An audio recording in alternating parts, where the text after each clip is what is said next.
লড়াইটা যে মহাদেশের শ্রেষ্ঠত্বের। ইনজুরির কারণে দলে নেই, কিন্তু দূরের থেকেও যেন দলকে সবসময় ছাপড় দিয়ে যাচ্ছেন দলের রাজপুত্র নেইমার জুনিয়র। চোটে না পড়লে তিনি ব্রাজিলের কোপা আমেরিকা দলে থাকতেন, তা না বললেও চলে। টুর্নামেন্টটি মহাদেশীয় শ্রেষ্ঠত্বের, সেখানে ব্রাজিল সর্বশেষ শিরোপা জিতেছে 5 বছর আগে এবং সর্বশেষ 2021 কোপা আমেরিকায় ব্রাজিলের হোম অফ ফুটবল মারাকানা থেকে ট্রফি নিয়ে গেছে চিরপ্রতিদ্বন্দ্বী আর্জেন্টিনা। নেইমার মাঠে থেকেই তা দেখেছেন।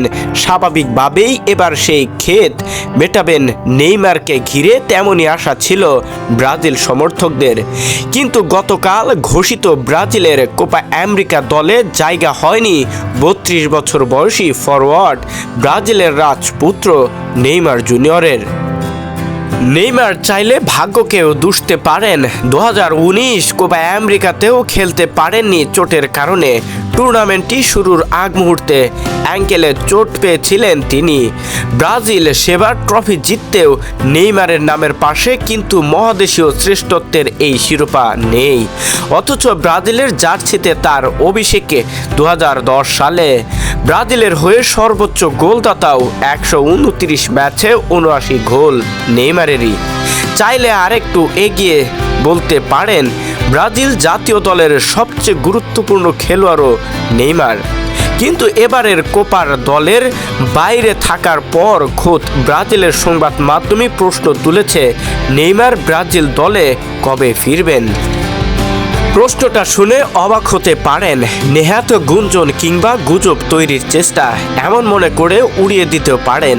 তবে ক্রমাগত চোট, বিশ্বকাপ ব্যর্থতা এবং ন্যায্য অন্যায্য সমালোচনায় নেইমার নিজেই কিন্তু এর আগে ধৈর্য হারিয়েছিলেন। 2022 বিশ্বকাপ কোয়ার্টার ফাইনাল থেকে ব্রাজিলের বিদায়ের পর বলেছিলেন, জাতীয় দলের দরজা বন্ধ করছি না, তবে ফেরার নিশ্চয়তাও শতভাগ দিচ্ছি না।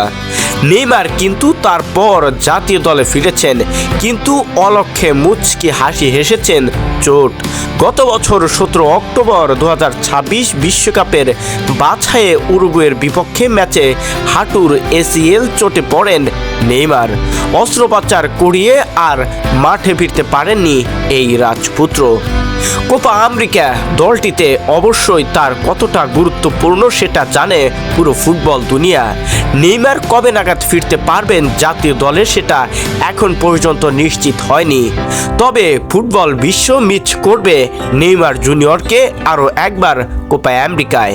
শহীদুল ইসলাম শহীদ, স্পোর্টস ডেস্ক।